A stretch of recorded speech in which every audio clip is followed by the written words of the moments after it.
sovereign Lord, come and make your presence known, reveal the glory of the living God. Let the weight of your glory cover us. Let the life of your river flow. Let the truth of your kingdom reign in us. Let the weight of your glory, let the weight of your glory fall. Mari berdiri sama-sama, saudara. Sembah Tuhan, katakan bersama-sama. Let the weight of your glory cover us. Let the life of your river flow. Let the truth of your kingdom reign in us.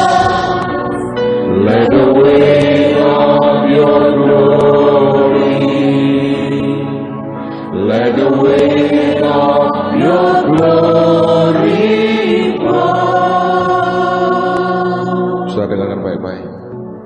Tuhan akan membawa kita dalam dimensi doa yang berbeda secara pribadi. Akan terjadi dalam hari-hari ini. Tiba-tiba engkau merasa sesuatu yang beda, yang aneh di perasaan yang nekan hati saudara. Itu saatnya engkau berdoa. Saudara mungkin tidak tahu harus berdoa apa. Doa dalam bahasa roh. Dalam sekian minggu terakhir saya berasa seringkali roh saya ini sakitnya luar biasa. Itu saatnya kita berdoa. Kita datang ke Tuhan, kita mengerang di hadapan Tuhan. Kita bersyafaat. Tidak jelas mungkin untuk siapa. Ada mungkin memikirkan, saya tidak butuh apa-apa Tuhan. Semua kelihatannya baik. Tapi kenapa ada yang gelisah di dalam? Roh Tuhan sedang menggelisahkan dalam saudara untuk engkau mulai bersyafaat. Kita sedang menanti akan saat yang sangat penting dalam kehidupan kita pada akhir tahun ini.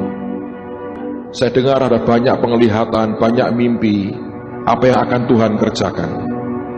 Saya tahu ada hal yang menggairahkan, saya tahu ada hal yang menyedihkan akan terjadi.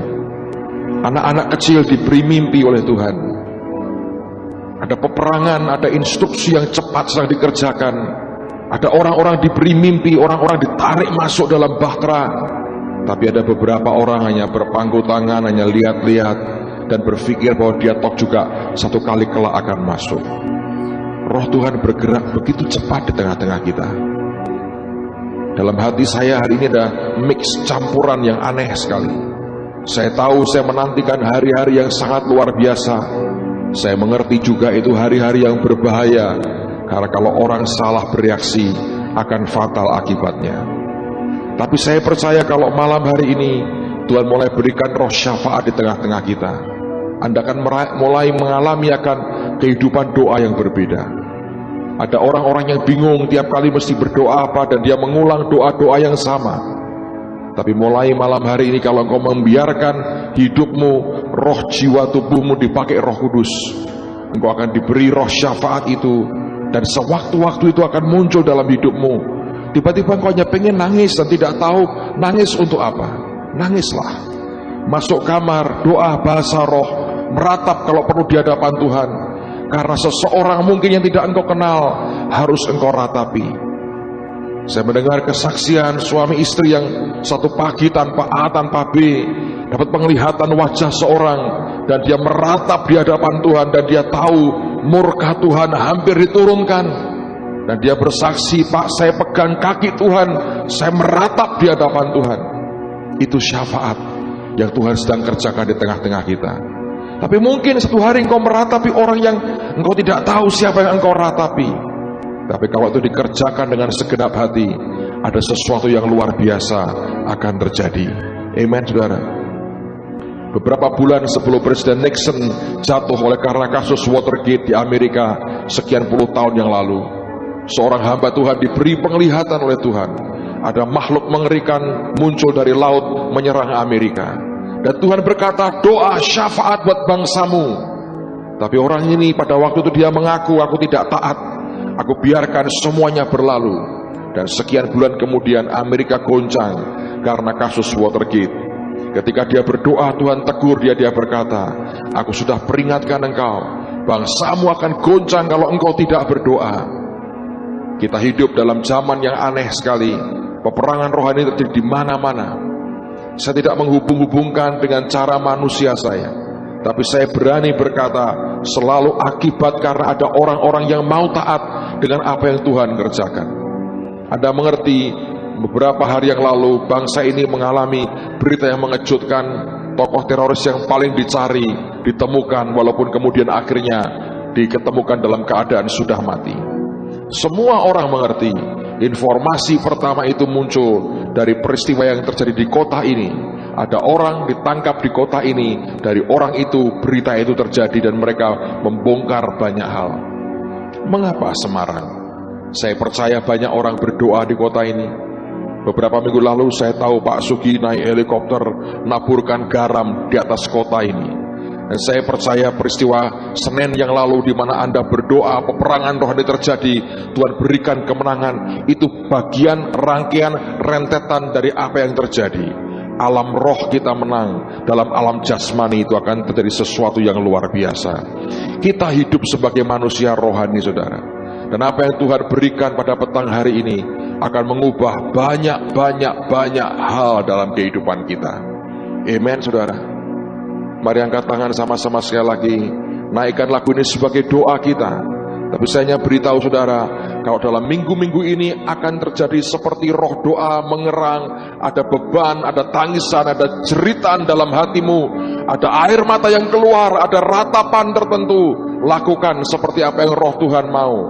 Karena itu penting bagi beberapa orang mungkin. Itu mungkin hidup matinya orang itu.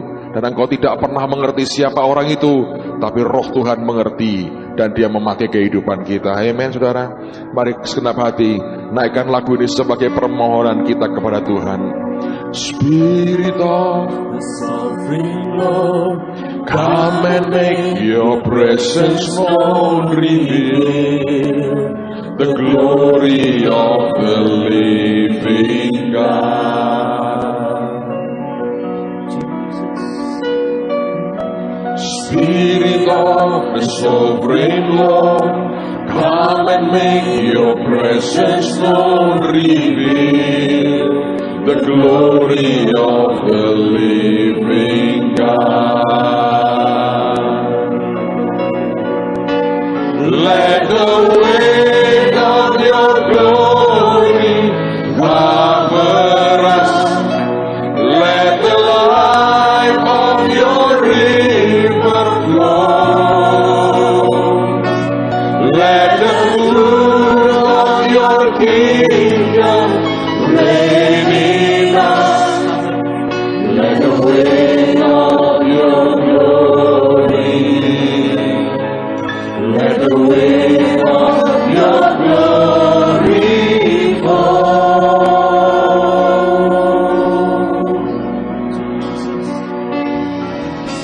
Spirit of the sovereign Lord, come and make your presence known, reveal the glory of the living God. Dan apa yang accomplish dicapai dalam alam roh, kami katakan dan jadi dalam nama Tuhan Yesus. Yang otak kami tidak bisa mengerti detik ini, tapi hari-hari mendatang kami akan terima akibat yang luar biasa.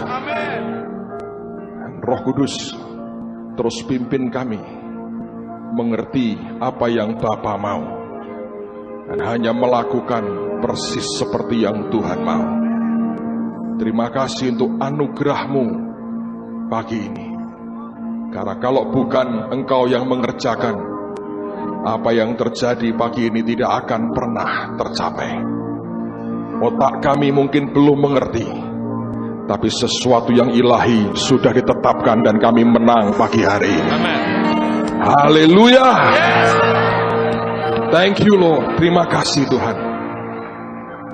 Kami mau aminkan semua yang Engkau sudah berikan buat kami. Dan kami tahu hidup kami dijamin Tuhan sendiri.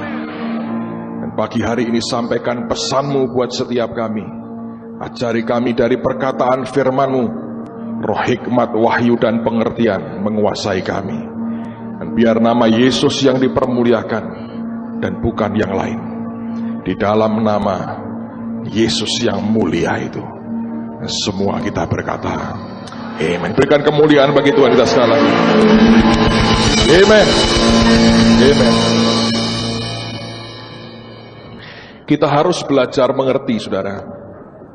Ada banyak dimensi dalam kehidupan kita yang otak kita tidak bisa memahaminya.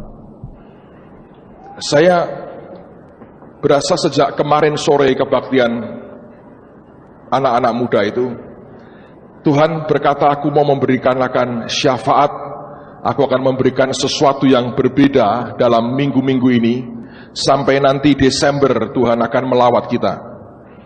Dan apa yang tadi kita lakukan, sebetulnya bukan sesuatu yang biasa. Otak kita mungkin tidak pernah atau belum bisa mengerti, tapi saya percaya bahwa dalam alam roh sesuatu sudah diterobos masuk, dan Tuhan pasti memberikan sesuatu yang luar biasa di tengah-tengah kita. Saya mengerti ada 1-2 orang yang terima penglihatan. Kalau Anda merasa begitu, nanti selesai kebaktian tolong temuin saya. Saudara, cerita yang engkau lihat, yang kau rasakan selama doa tadi. Karena Tuhan berkata ada yang diberi pengertian di tengah-tengah saudara.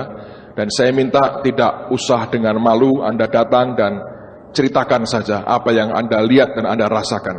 Saya percaya ada dimensi-dimensi tertentu yang otak kita memang tidak bisa mengerti. Tapi itu terjadi. Dan mulai belajar ngikuti akan ritme Roh Kudus dalam kehidupan kita. Dalam doa-doa pribadimu, setiap kali engkau berbahasa roh, berbahasa lidah, jangan lakukan dengan biasa. Setiap kali engkau minta begini, Roh Kudus tuntun aku supaya aku bisa ngerti bagaimana seharusnya aku berdoa. Karena banyak orang berdoa, ujungnya itu malah nggak menang. Sebab doanya penuh dengan dirinya sendiri dan tidak dikuasai oleh roh Tuhan. Ya, kita bisa meratap, kita bisa menangis, tapi penuh dengan diri sendiri. Dan itu tidak akan pernah membawa kemenangan apapun. Tapi biarkan bahasa roh kita itu satu titik diubah Tuhan, dirubah begitu rupa, dibawa kepada sebuah dimensi lain yang kita nggak tahu kenapa bisa begini. Dan jangan cepat berkata, kapan selesainya? Ya kok nggak selesai-selesai. Itu bodoh sekali. Seperti Anda sedang menjarah sesuatu, engkau mengambil akan jarahan, mengambil akan berkat Tuhan, separuh jalan kita berhenti. Atau kita mencoba mengalahkan musuh, separuh jalan sudah menang, kita malah berhenti. Musuh akan tambah kuat dengan itu. Nah, kekristenan ini penuh dengan banyak hal seperti itu, yang kita tidak bisa memahaminya. Tapi saya percaya alam roh itu real sekali, sereal akan alam jasmani kita. Nah, setiap kali Tuhan membawa kita dalam doa-doa seperti tadi, belajar diikuti. Walaupun pikiran kita tidak mengerti, ini kemana maunya. Tapi saya tahu karena ini tidak setiap kali begini, saya mengerti ada sesuatu yang akan terjadi dan ini sudah kita bisa terobos masuk dengan cara Tuhan yang ajaib sekali. Bagusnya adalah begini saudara, kita ini bukan orang yang maha tahu. Itu bagus. Ada banyak orang kepingin jadi orang yang maha tahu. Saya beritahu saudara, kalau Anda maha tahu, engkau bahkan tidak akan kuat dengan apa yang akan engkau ketahui. Misalnya, Anda tahu kapan kau akan mati, kuat nggak saya kira-kira? Oh kuat Pak, apanya yang kuat? Tiba-tiba diberitahu nanti sore jam 3, kuat saudara? Yang utangnya banyak, kuat, puji Tuhan, utangku lunas. Ya tapi anak cucuku bayar utang itu. Nah banyak orang ingin maha tahu. Kalau engkau diberitahu semua yang orang omongin tentang dirimu, tahan nggak saudara kira-kira? Nggak akan tahan menurut saya. Baik itu pujian maupun cercaan. Kalau semua didengarkan, didengungkan ke kita, engkau tidak akan tahan. Engkau dengar semua pujian misalnya, Anda pasti sombongnya luar biasa. Engkau dengar semua cercaan, pasti mentalmu breakdown, pasti hancur mentalmu. Jadi biarlah kita mengerti sejauh Tuhan memberitahu kita. Nah, hal yang sama dalam alam roh juga begitu. Dalam doa seperti tadi itu, kita nggak ngerti mungkin secara otak kita, Tuhan mau bawa kemana. Ada yang saya tahu, 1-2 orang yang diberitahu Tuhan, ini pengertiannya seperti ini, diberi penglihatan, diberi understanding. Tolong nanti beritahu saya. Tapi saudara, yang jelas adalah dalam kurun waktu yang tidak lama, kita akan melihat hasil buah yang luar biasa dari apa yang dicapai lewat doa-doa seperti itu. Amen. Nah, pagi hari ini mari kita belajar bagian dari firman Tuhan. Saya ingin membuat semua kita menyiapkan hati kita untuk Desember nanti. Tapi ada hal-hal sebelum itu yang akan Tuhan berikan di tengah-tengah kita. Itu pun bagian dari persiapan yang akan Tuhan kerjakan buat kita. Mari buka Yosua pasal 17. Kitab Yosua pasal 17. Lihat pada ayat yang pertama. Yosua 17 ayat yang pertama. Kitab Yosua pasal 17 ayat yang pertama. Ada satu ayat yang cukup aneh. Yosua 17 ayat yang pertama. Bagian undian yang ditentukan bagi suku Manasye, sebab dialah anak sulung Yusuf, ialah demikian. Kepada Mahir anak sulung Manasye, bapak Gilead, telah diberikan Gilead dan Basan. Garis bawah itu. Kepada orang bernama Mahir anak sulung Manasye, bapak Gilead, telah diberikan Gilead dan Basan. Kenapa Gilead dan Basan diberikan kepada Mahir? Alasannya Alkitab berkata, karena ia seorang tentara. Sebetulnya ayat ini secara manusia bertolak belakang dengan pengertian dan understanding kita selama ini. Mengapa bertolak belakang? Sebab nama Gilead dan Basan sebetulnya itu merepresentasi atau mewakili akan simbol kemakmuran dari tanah perjanjian. Bagian terbaik daripada tanah perjanjian diantaranya adalah Gilead dan Basan. Nah, simbol kemakmuran ini diberikan kepada orang bernama Mahir. Alasannya adalah karena ia seorang tentara. Aneh kan? Karena kalau kita bicara soal kelimpahan, prosperity, kekayaan, tidak nyambung sama sekali dengan ketentaraan. Tapi kalau kita bicara kelimpahan, kemakmuran, kekayaan, itu sangat nyambung kalau kita ngomong tentang pengusaha lah, pedagang lah, bengkir lah, atau apapun yang berkaitan dengan uang, kita berkata, iya itu masuk akal. Tapi apa sebabnya simbol kelimpahan itu diberikan kepada seorang tentara? Nah, bagaimana kita bisa mengerti bahwa Gilead dan Basan merupakan simbol prosperity atau kelimpahan tanah Kanaan? Gilead itu tempat di mana dihasilkan balsam, yaitu alat atau bahan untuk obat sebetulnya. Balsam Gilead sangat terkenal di seluruh dunia pada zaman itu. Yeremia pernah meratap, dia berkata, mengapa luka putri bangsaku tidak kunjung sembuh? Dan dia berteriak, tidak adakah balsam di Gilead? Artinya untuk luka yang bertahun-tahun tidak disembuhkan, dia berkata ada balsam Gilead yang manjurnya luar biasa. Gilead merupakan tempat di mana dihasilkan balsam yang sangat manjur dan terkenal di seluruh dunia pada zaman itu. Kalau orang bicara soal kesehatan, orang berkata, kami butuh balsam dari Gilead. Tapi Basan, nama Basan sendiri, itu artinya fertile atau subur. Atau dikatakan stoneless plain, dataran yang tanpa berbatu-batu. Artinya tempat yang memang gembur, yang subur, yang fertile, yang sangat makmur sekali. Di tempat itulah sebetulnya orang berkata, lumbung rotinya tanah Kanaan, lumbung gandumnya Kanaan di daerah yang namanya Basan, karena dikenal suburnya luar biasa. Zaman itu kalau Anda punya yang namanya health, kesehatan, dan Anda punya gandum atau roti, Anda adalah dikategorikan orang yang makmurnya luar biasa. Engkau sehat dan berkelimpahan, maka itu merupakan simbol prosperity. Nah, bagian itu Tuhan berkata, aku berikan kepada orang yang bernama Mahir. Saya mau beritahu saudara, Tuhan sediakan bagian terbaik dari tanah Kanaan untuk orang-orang yang percaya kepadanya. Tuhan sebetulnya sediakan buat kita bagian kelimpahan yang terbaik buat gerejanya. Desember nanti kita akan dibawa Tuhan masuk dalam bahtera. Ada begitu banyak orang yang terima mimpi, terima penglihatan, yang saling berkesinambungan. Dan saya makin hari makin yakin itu yang Tuhan mau. Saudara yang ikut doa hari Senin yang lalu, Anda mengerti hadirat Tuhan begitu luar biasa. Ada begitu banyak orang terima penglihatan. Bahkan Yesus datang, malaikatnya datang, hadiratnya luar biasa. Semua orang yang ikut berkata kepada saya, luar biasa yang Tuhan kerjakan Senin yang lalu. Dan orang berkata, kalau dari awalnya sudah begitu, apa yang bakal terjadi Desember nanti di tengah-tengah kita? Seorang saudara tanya kepada saya, berkata, Pak, kita diberitahu kita segera masuk 7 tahun kelimpahan, tapi kenyataannya kenapa negara ini, bangsa kita makin terpuruk, dan sepertinya semua harapan untuk kelimpahan pada bangsa ini tidak ada. Saya berkata begini, jangan salah. Janji itu bukan untuk seluruh bangsa, tapi janji itu hanya berlaku bagi anak-anak Tuhan yang ada di dalam kehendak Tuhan yang sempurna. Mereka yang masuk dalam bahtera Tuhan, mereka yang tinggal di tanah Goshen, mereka dipelihara Tuhan dari semua yang jahat. Sekitar kita akan tambah gelap, tambah mengerikan, tambah hancur. Tapi ada proteksi dan berkat Tuhan bagi orang yang takut akan Tuhan dan tinggal dalam kehendaknya yang sempurna.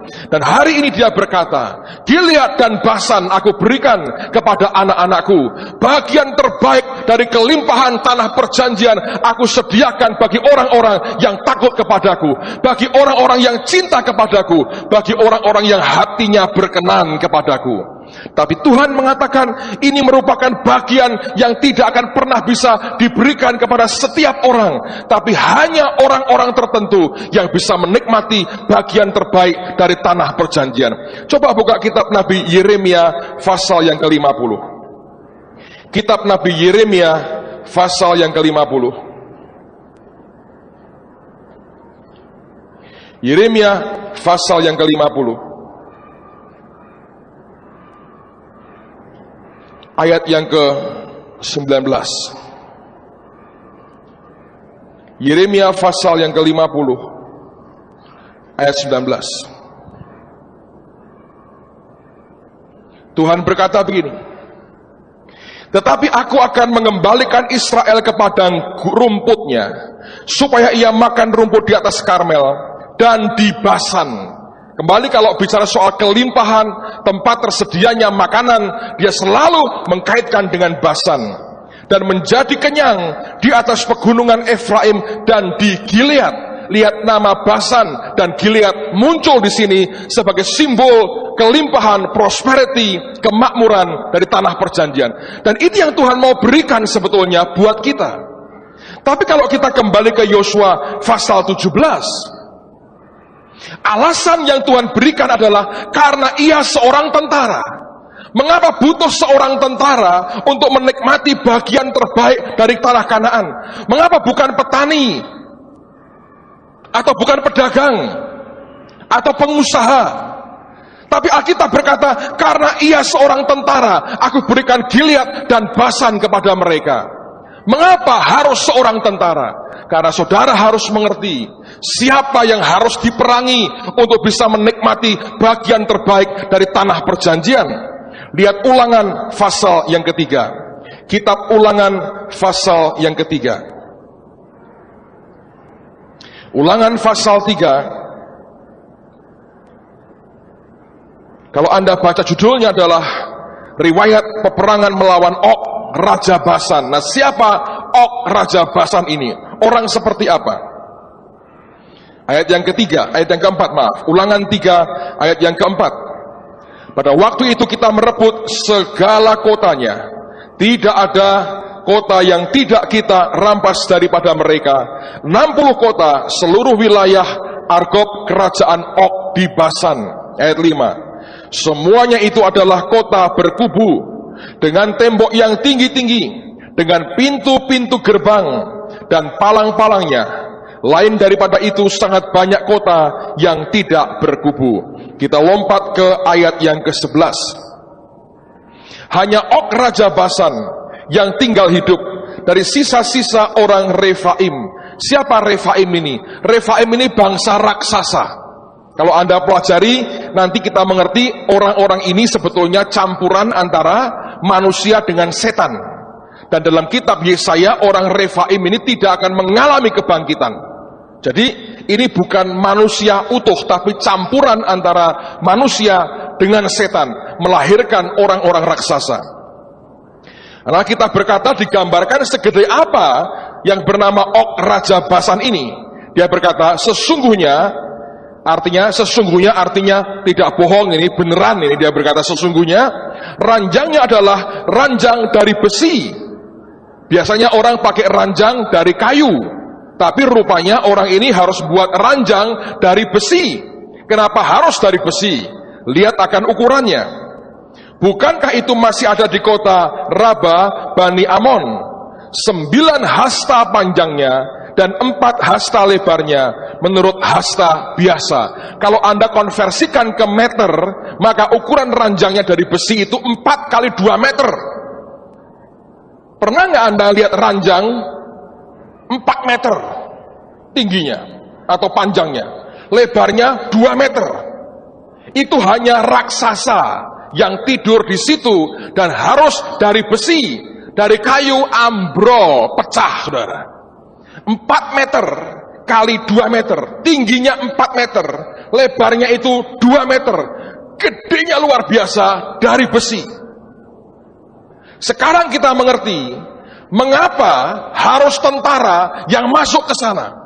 Karena Gilead dan Basan dikuasai oleh raksasa, giant. Hanya mereka yang dikategorikan sebagai giant killer, maka mereka akan bisa menguasai bagian terbaik dari tanah perjanjian. Dibutuhkan orang-orang yang tabah hatinya, orang-orang yang kuat rohnya, bukan orang-orang yang lemah dan cengeng, tapi orang-orang yang berani berkata, apapun yang Tuhan berikan, aku pasti bisa mendapatkannya. Dan ini dia berkata, hanya bisa diterima oleh mereka-mereka yang dikategorikan sebagai tentara. Saudara, Tuhan panggil kita sebagai anak, Dia panggil kita sebagai hamba, Dia panggil kita sebagai mempelai. Tapi jangan lupa, Tuhan panggil kita sebagai tentara. Nah, kalau kita berfungsi sebagai tentara, punya sikap hati dan mentalitas seperti tentara, baru Dia berkata, Gilead dan Basan aku berikan kepadamu, bagian terbaik dari tanah perjanjian aku akan berikan kepadamu, karena engkau seorang tentara. Tapi kalau engkau berkata, saya penari Tuhan, atau saya bagian dapur umum, Dia berkata, ada bagian lain kalau begitu, bukan bagian yang terbaik. Selalu tidak pernah ada bagian yang terbaik dari apapun juga yang murah harganya. Selalu bagian yang terbaik itu bagian yang paling mahal harganya. Harus ada harga yang kita mesti bayar, itu merupakan bagian yang terbaik. Orang yang tidak mau bayar harganya, dengan segala kesulitan dalam hidupnya dan tantangan dalam hidupnya, dia tidak bisa mendapatkan bagian yang terbaik. Tapi kalau kita berkata, aku mau Gilead dan Basan, aku mau bagian the best dari tanah perjanjian, Tuhan berkata, kamu harus jadi seorang tentara. Nah, apa artinya seorang tentara? Lihat apa yang Paulus katakan.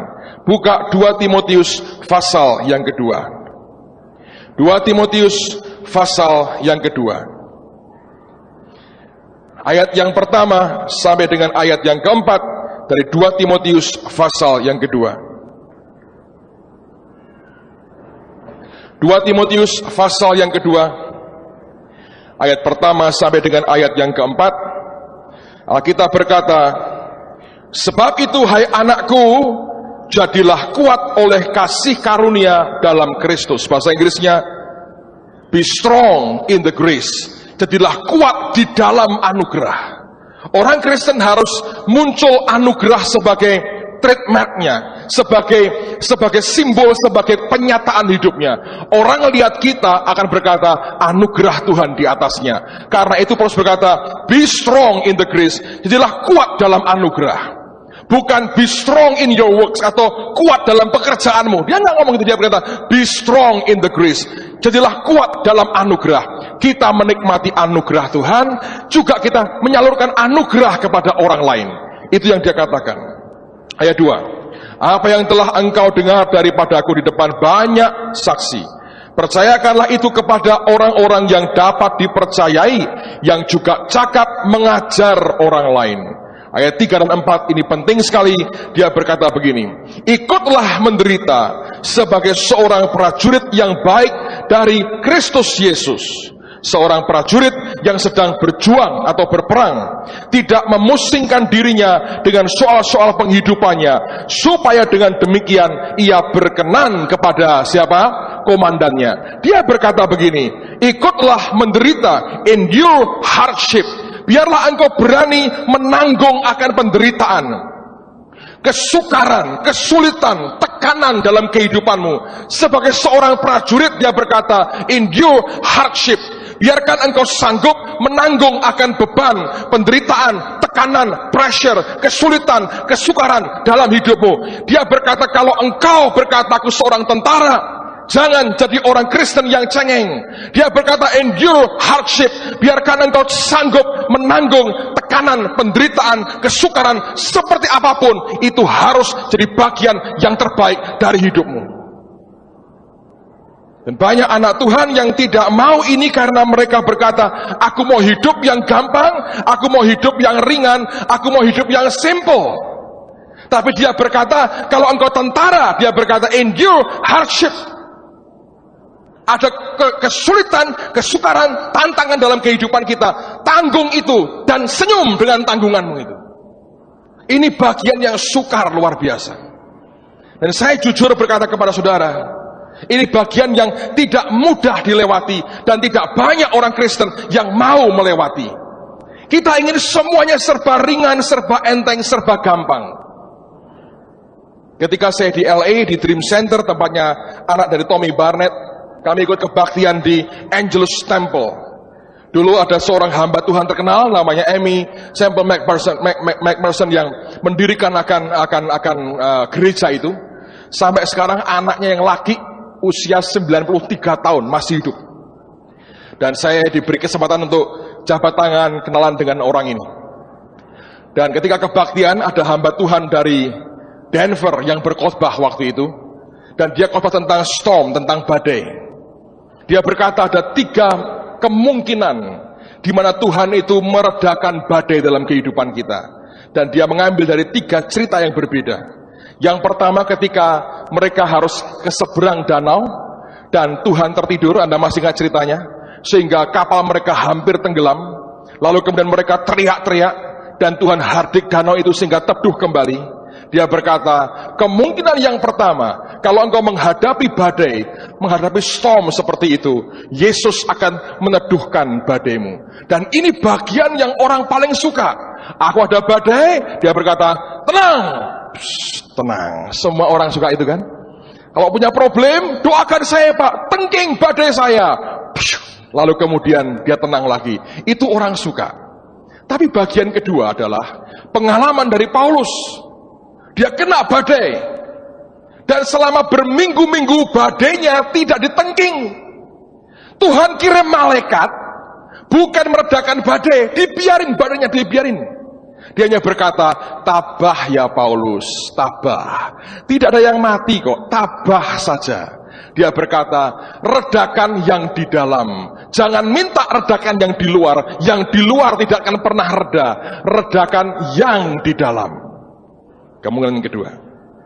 Setelah mereka reda, pecah kapalnya, terdampar di pulau, malah ada revival, dapat kapal baru, teruskan perjalanan. Itu yang kedua. Yang ketiga dialami oleh Petrus. Ketika mereka kena angin sakal, terombang-ambing sekian jam di tengah danau, Yesus jalan di atas air. Anginnya tidak pernah berhenti, gelombangnya tetap luar biasa. Petrus berkata, kalau engkau memang Yesus, suruh aku jalan di atas air. Dan dia jalan, sebetulnya dia berkata, bukan di atas air, tapi jalan di atas badai. Dia berkata begini, dari 3 kemungkinan, cuman 30%, sepertiganya yang Yesus meredakan badaimu. Yang sisanya, badainya dibiarkan. Saya ingat saya berkata, kalau begitu persiapan terbaik kita adalah bukan menantikan Tuhan meredakan badai kita. Emang ada lagu sih, badai pasti berlalu. Pak Harto juga mengutip itu ketika kita Krismon, dia berkata dengan optimis, badai pasti berlalu. Right? Sampai sekarang belum berlalu juga. Badai begitu kerasan tinggal di Indonesia, saking luar biasanya. Terus kena badai kita ini. Artinya cuma sepertiga kemungkinan dia meredakan badai yang di luar sana. Tapi 2/3-nya badainya tetap ada, tapi kita bisa mengatasi badai itu. Karena itulah dia berkata endure hardship. Secara mental kita mesti menyiapkan diri jadi orang yang tahan dengan pressure, tekanan, penderitaan, kesukaran, tantangan, aniaya. Itu harus dalam bagian yang tidak boleh dipisahkan dari kehidupan kita. Endure hardship. Dan dia berkata sebagai seorang prajurit, ikutlah menderita, artinya ikutlah nanggung kesukaran dan kesulitan apapun yang Anda hadapi hari ini. Kalau kau teriak, Tuhan redakan badaiku, kansnya 1/3. 2/3 lainnya adalah saudara mesti ngatasi itu dengan tetap tabah di sini dan jalan di atas badai itu. Maka Anda akan melihat mujizat Tuhan dalam hidupmu. Baru itu terjadi, saudara. Kalau saya hanya menyiapkan engkau dengan berkata, percayalah Tuhan akan selesaikan badaimu, saya hanya ngomong 1/3 bagian, yang 2/3 mayoritasnya ternyata nggak begitu. Dan banyak orang kecewa karena berteriak-teriak, kenapa badaiku tidak segera reda? Badai berkata, karena aku kerasan tinggal di sekitarmu. Kalau begitu caranya, Anda mesti punya mental dan sikap yang berbeda. Bukan menanti badainya reda, tapi bagaimana kita mengatasi badai itu dan keluar sebagai pemenang. Paulus berkata, kamu seorang prajurit, Tuhan berikan kepadamu bagian terbaik dari tanah perjanjian. Endure hardship. Bertahanlah dalam semua kesukaran hidupmu. Engkau pasti menang, engkau prajurit. Dan bagaimana caranya bertahan? Dia berkata ayat yang keempat, seorang prajurit yang sedang berjuang atau berperang tidak memusingkan dirinya dengan soal-soal penghidupannya, supaya dengan demikian ia berkenan kepada komandannya. Artinya begini, saudara, bahwa banyak hal dalam kehidupan kita memang terjadi. Sebagai manusia tidak ada orang kebal dengan persoalan dan pressure dan tekanan, ya. Tapi yang dia berkata begini, jangan kita tidak mengakui adanya persoalan. Memang itu ada. Kenyataan itu tidak usah dipungkiri. Ya ada persoalan, ya ada masalah, ya ada badai, ya ada kesukaran. Tapi ini seninya. Kalau saudara ingin memperkenan komandanmu, Tuhan kita, Yesus Kristus, jangan sampai semua fakta itu membuat kepalamu pusing. Dengan kata lain, bahasa gampangnya begini, emangnya gua pikirin. Nah itu paling bagus, saudara. Kalau Anda pikirin, karena pusing itu kan gak pernah, aku pusing ya perutku ya, pusing ya pantatku ya, pusing ya lututku. Gak ada. Pusingin apanya? Kepala. Main di sini, di otak-atik, di ruwet. Lama-lama bisa miring loh, saudara. Kalau saudara punya persoalan, iya itu persoalan, memang betul.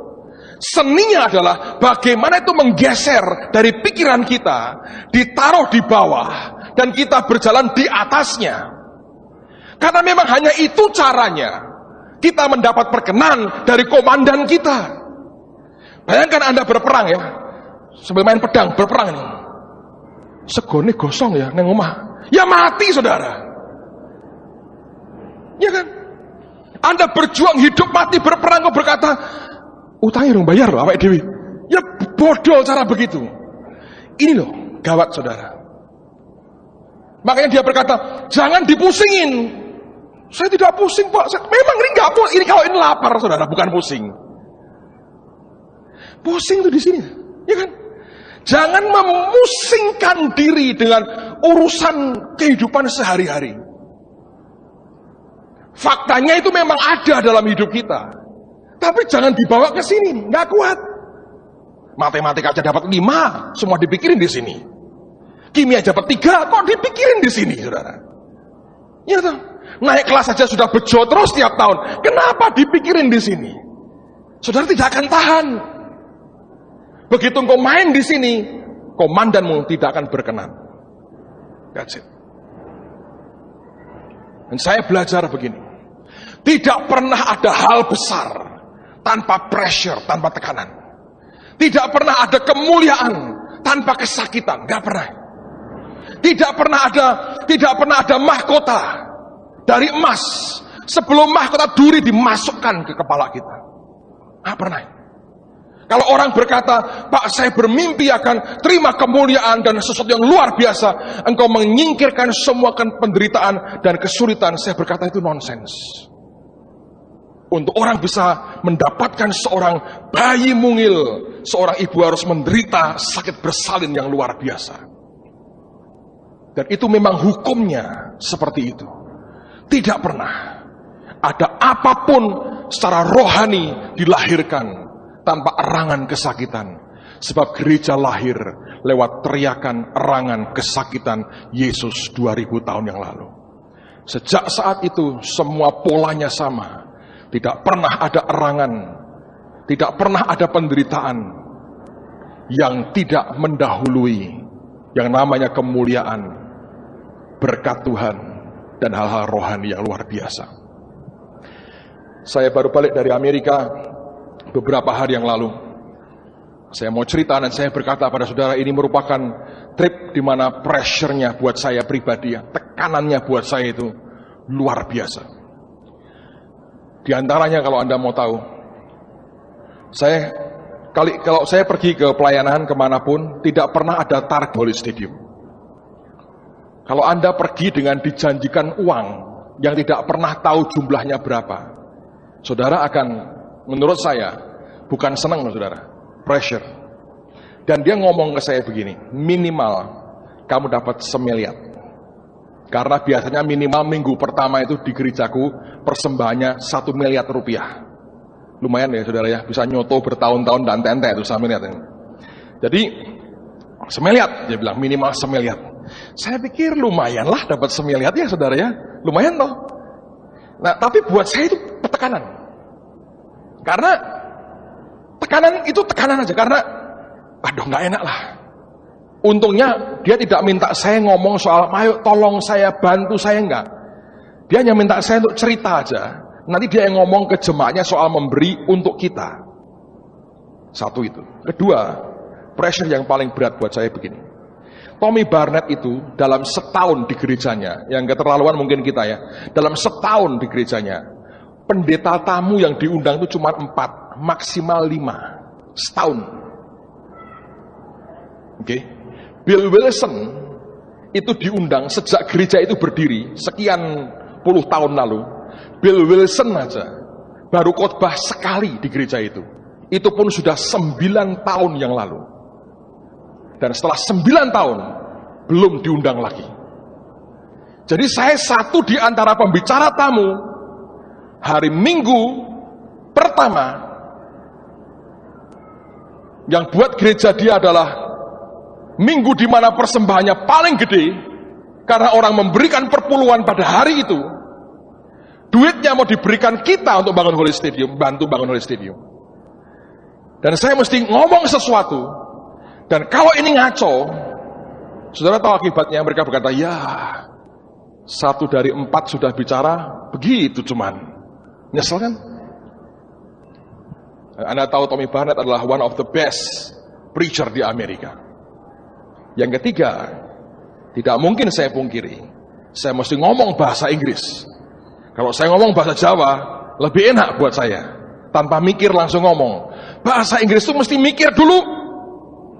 Indonesianya apa, Anda Inggriskan, Anda periksa benar salahnya, Anda omongin. Gitu kan? Terus persekian detik, Indonesia lagi, diinggriskan lagi, nek lali ini katanya apa, harus diganti kata lain yang cocok kira-kira seperti apa. Nah orang kan gampang lupa, itu kan berapa puluh ribu kata, berapa juta kata mungkin yang harus diramu begitu rupa. Jadi ini nggak, buat saya ini pressure-nya beratnya luar biasa. Pressure. Itu tekanannya saudara, ngeri. Nah sehari sebelum saya khotbah hari Sabtu sore ini, nyampe di Phoenix di Arizona, dia ngomong sama saya begini, Pastor, besok 2 kali kebaktian. Kesempatan di tanganmu aku sudah berikan untuk kamu menolong dirimu sendiri ikut membangun Holy Stadium. Jadi berapapun hasilnya besok, terserah kamu loh. Tak sediain orang-orangku, kamu ngomong. Kamu bisa punya kesempatan sekarang, tolonglah dirimu sendiri. Mateng nggak saudara? Buat saya, waduh repot. Artinya kalau ini nggak jadi, nggak bagus, artinya bukan nggak bagus, nggak dapat duit banyak. Berat ini buat saya. Nolong diri sendiri, aduh. Saudara ngerti? Saya inginnya sih itu nggak usah lah, tapi nggak bisa. Dia mau begitu sudah, dan dia berkata gini, seumur hidup saya belum pernah saya lakukan ini kepada siapapun, belum pernah. Saya belum pernah melakukan ini, memberikan seluruh persembahan hari itu kepada orang lain, belum pernah. Dan dia berkata, budgetku ini besar sekali kebutuhan. Kami hidup dari minggu ke minggu. Kalau minggu itu nggak dapat persembahan sama sekali, minggu depan kami dengan iman mesti dilewati. Dan dia ngomong terus terang, kadang-kadang kalau sudah kecepet, dia utang bank untuk nutup budgetnya minggu itu. Jadi itu pengorbanan dia, gedenya luar biasa. Jadi saya tahu begitu saudara, tambah beban, pressure-nya berat. Saya percaya tidak ada satu orang di luar diri saya ini yang bisa ngerti pressure saya sebetulnya. Mau tak omongin juga paling orang, ya baguslah, tak doain ya, paling begitu aja. Tapi yang ngerasain kan saya, saudara. Ngeri. Kadang-kadang Anda kalau persis alami kayak yang saya alami, baru Anda berkata, iya Pak, susah, saudara. Tapi saya, tiap kali saya bilang, saya nggak punya pilihan Tuhan. Aku udah di sini nih, aku mesti bicara. Mesti ngomong apa? Cerita apa? Dan rupanya Tommy Barnett ini tidak ngerti, atau dia menurut dia gini. Kalau kami baru 2 kali. Dia mikir gini. Orang ini kalau suruh cerita, bersaksi dia bisa. Tapi kalau suruh khotbah bahasa Inggris, aku nggak yakin. Khotbah dengan cerita kan sedikit berbeda. Kalau Anda khotbah, Anda ngupas isi Alkitab. Kalau Anda cerita, tinggal Anda ceritakan. Cerita lebih gampang daripada Anda khotbah sebetulnya. Jadi dia ngomong begini, kebaktian yang aku berikan ke kamu minggu, kebaktian pertama dan kedua. Yang sore kamu nggak usah deh, relax saja. Mau shopping, mau berenang, mau apa, silahkan. Karena dia beri kami tempat, disediain hotel-hotel terbaik, itu juga nambah beban. Belum kerja sudah dijamu ini, jai makan ini. Saya bilang, waduh, ini belum kerja, ini sudah pressure-nya tambah berat. Dan dia bilang, yang sore kamu nggak usah kebaktian, nggak apa-apa, kamu relax saja. Tapi sebetulnya dia akhirnya ngaku, yang khotbah biar aku saja, kamu nggak bisa khotbah bahasa Inggris daripada ngaco. Dan persembahannya juga bukan buat kamu, untuk gerejaku sendiri. Jadi dia berkata, kamu relax saja. Saya senang, lega ya. 2 kali tok, nah 3 kali, wah berat saya bilang. 2 kali, nah mau boys. Kebaktian pertama jalan, mereka antusias, saya kurang antusias. Karena ujungnya harus duit, ini berat buat saya. Akhirnya saya tuh harus cerita, bersaksi. Tapi Tuhan itu baik. Saya dikasih ayat. Dia bilang, kamu ngomong ini, kamu cerita tentang ini. Saya ambil ayat, saya kutip Alkitab. Saya mulai terangkan cerita Alkitab. Saya ceritakan, sebenarnya saya khotbah. Saya tambahi, saya ramu dengan kesaksian-kesaksian kita. Dan sebelum saya bicara, ada klip tentang Holy Stadium, ya tunjukkan 2 menit. Dan ada klip tentang acara Maret lalu di Holy Stadium dengan banyak orang, itu membuat mereka kaget sekali, shock lihat jumlahnya. Menurut saya jumlah kita lebih gede dari gereja dia sebetulnya, saudara. Dan ketika saya selesai bicara 30 menit cuma waktu saya selesai, saya berikan ke dia, dia turun. Dan dia di mimbar, dia berkata begini, saya pikir kamu tidak bisa khotbah bahasa Inggris. Ternyata hari ini kamu khotbah begitu bagus. Dan dia berkata, aku minta nanti sore kamu khotbah lagi. Belak saya mateng, aku mau relax kok. Dan saya ngitung, aku nanti jam 7 kurang 1/4, saya mau telepon ke sini kan, Senin kan, saya mesti bicara di pertelepon. Waduh, saya cengar-cengir, dia berkata, saya pikir dia nggak serius, saudara. Dia serius. Dan dia umumin, siapa yang mau datang lagi kalau dia khotbah? Semua angkat tangan. Saya bilang, mateng. Aku bilang, nggak siap bahan. Sudah lega sekali, tak pikir separuh bahanku hilang. Ditambahin lagi, blek. Dan dia ngomong gini, kamu boleh khotbah bebas. Tidak usah cerita yang tadi, kamu bebas ya khotbah yang lain ya. Khotbah yang lain, apapun. Saya bilang, bahanku dari mana? Indonesia banyak. Tapi tidak semua bahasa Indonesia saya tahu Inggrisnya apa. Jujurnya itu, saya bukan orang jenius amat sebetulnya. Tapi apa boleh buat, saya bilang, aku saya di situ. Saya bilang, tak iyain saudara. Kebaktian kedua dimulai. Saya ngomong lagi 30 menit. Dia ulangi lagi, dia berkata, aku minta kamu nanti khotbah kebaktian sore. Semua orang tepuk tangan. Saya nggak tepuk tangan. Karena buat saya itu lagi pressure, tekanannya nggak enak. Dan begitu selesai, mau balik ke hotel, ada satu anak muda lari ngejar saya. Dia nangis, didampingi oleh menantunya Tommy Barnett. Dia bilang, Pastor, sudah 3 minggu ini Tuhan bicara terus ke saya, memberikan barang yang paling berharga yang saya punya untuk dia. Dan aku tidak tahu harus bagaimana. Dalam 3 minggu terus Tuhan bicara. Tadi waktu kamu bicara, Roh Kudus berkata, berikan ke dia untuk membangun gerejanya. Dia berkata, ini pemberian orang tuaku. Mungkin mereka akan marah kalau dengar ini. Tapi aku mau cinta Tuhan lebih dari siapapun. Dan ini orang Kristen baru, saudara. Baru lahir baru. Dia lepas jam tangannya. Dia berikan ke saya. Saya pegang berat. All gold, Rolex. Semua emas, bukan sepuhan emas kayak kita punya tuh. Bukan emas-masan, tapi semua emas. Anda lebur jadi emas genggam ini saudara. Dan dalamnya ada berlian-berliannya. Berat. Dia ngomong, waktu kami beli, ini harganya $40.000 Sipek Tio. Jam 1 Sipek Tio, saudara. Ada yang punya tuh? Ada yang punya di sini? Kalah kelas saudara ini. Sipek Tio.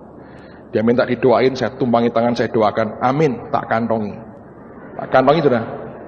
Miring jalanku, jeglek begini. Lah karena Sipek Tio ini kok begini. Abot loh ternyata saudara. Sipek Tio. Kemarin saya tunjukin ke pastoral.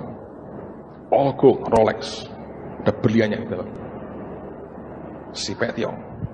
Wah, saya bilang, not bad lah. Tapi saya nggak pernah ngerti berapa jumlahnya. Sore saya persiapan lagi, sembayang lagi. Aku mesti ngomong apa Tuhan? Pressure lagi. Sorenya mau kebaktian. Saya diundang ke depan. Dan sebelum diserahkan mic-nya untuk saya bicara, diumumkan Tommy Barnett. Dari yang mereka persembahkan 2 kali kebaktian, terkumpul uang kontannya $185.000. Ditambah jam itu, total kalau diuangkan minimal itu 2 miliar. Dan tadi kemarin saya terima email dari jemaatnya dia yang berkata, Pastor, saya juga mau membuka, nulis cek buat gerejamu. Ini cek gede. Kepada siapa saya berikan? Wah, langsung saya arahkan bagaimana caranya supaya nyampe ke kita, saudara. Saya suka kalau dia bilang buka cek gede, itu buat saya bagus lah. Nolnya makin banyak, makin bagus lah. Tapi saya melihat itu pressure. Dan dia ngomong sama saya, wah kamu hari ini home run, dia berkata. Jadi happy sekali. Nah, buat saya pulang dengan sedikit lega. Karena pressure-nya itu hilang. Lumayan toh saudara. Coba kerja apa? Dapat duit 2 miliar. Tiket dibayari. Di LA saya dinepin di Hilton Universal City. Sebelahnya Universal Studio. Tiap malam, tiap kali dijamu makanan yang the best, yang paling hebat. Di LA kami makan steak Perancis yang menurut saya terenak di dunia. Dan di situ saya ketemu Bill Wilson, ketemu di situ. Jadi kami foto bersama. Dia bilang Kodak moment, tanpa sengaja bisa ketemu di situ dengan Tommy Barnett, dengan Bill Wilson. Reuni kecil-kecilan yang ramenya luar biasa. Dan Bill sudah halus kulitnya karena operasi plastik. Dari muka hancur terus ditembak jadi halus. Kalau Anda hancur mau halus, tembak dulu, dihalusin bagus. Kami sampai di Phoenix, ditaruh di hotel resort paling mewah. Dengan 5 kolam renang, dengan sungai kecil di sekitarnya. Itu hotel mewahnya luar biasa. Dan semalam itu kira-kira mungkin bayar ya 5-6 juta lah semalam itu. Saya tidur 2 malam 3 malam di situ dengan tiap kali buka ngotio hilang, tiap kali buka mata ngotio hilang. Dia bayarin buat kita. Rasanya saudara tetap enak kasur saya, percayalah. Karena bagaimanapun itu miliknya orang lain. Kalau itu milik saya tetap enak situ akhirnya. Pressure. Tapi kita ini orang yang generous kok. Dalam beberapa minggu lagi sumbangan kita untuk gerejanya Tommy Barnett akan tiba di Phoenix diharapkan. Anda tahu kita nyumbang apa? 10 becak. Serius. Cuma tukang becaknya belum ada. Yang mau daftar hubungi Pak Timotius Selesai Kebaktian. 10 becak. Gambarnya apa? 4:19. Ya kan dia pernah khotbah itu kan? Di bagian belakangnya sumbangan dari Injil Kerajaan Grand Marina Semarang. Sponsornya tetap di situ. Cuma foto saya nggak ada, fotonya Pak Tim kecil di bagian bawah ada. Dengan tanda tangannya dia menurut saya.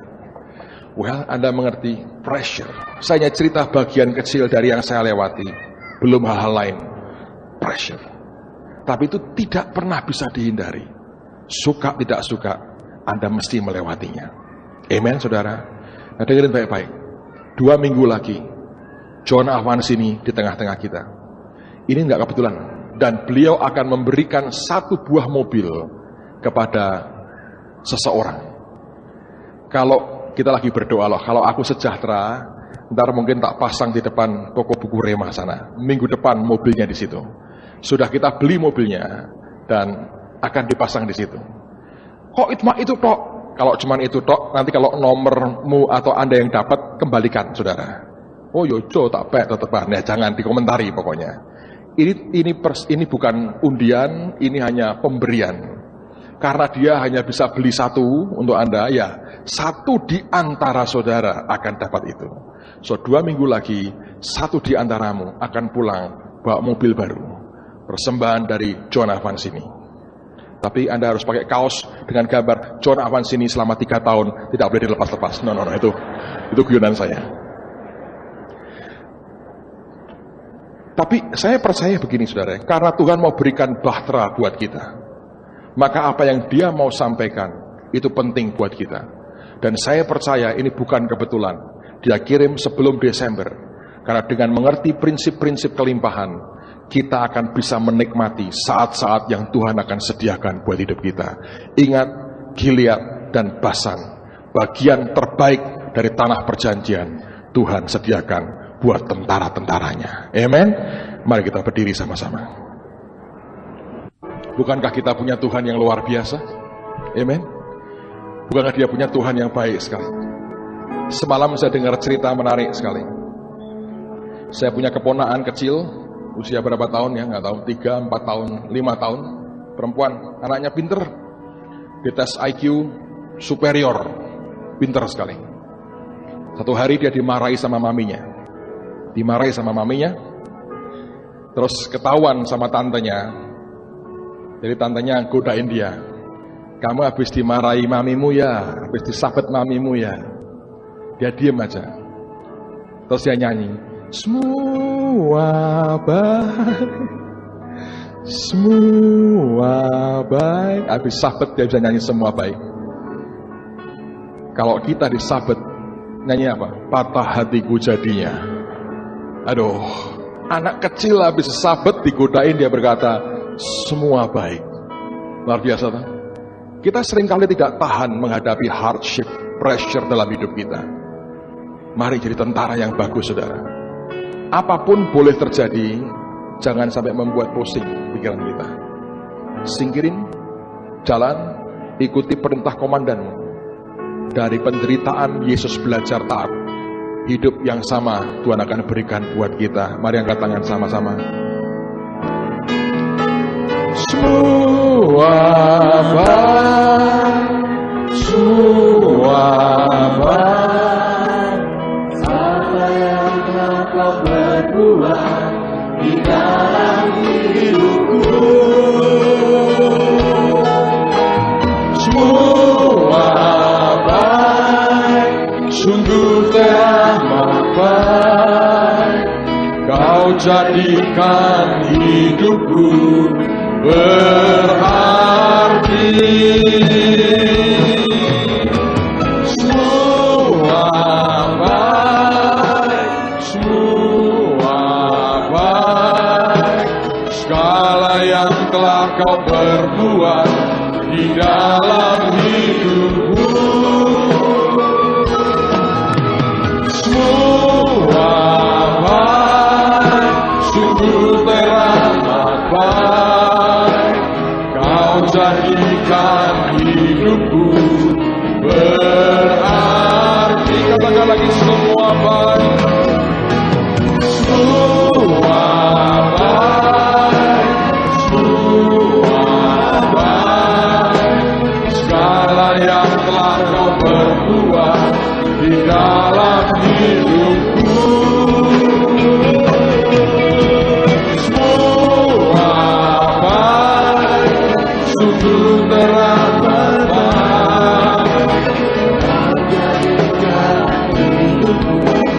berarti. Katakan semua baik,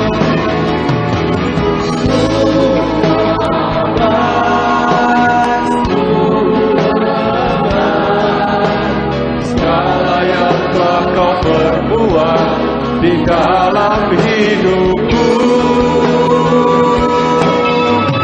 Semua baik, sungguh teramat baik, kau jadikan hidupku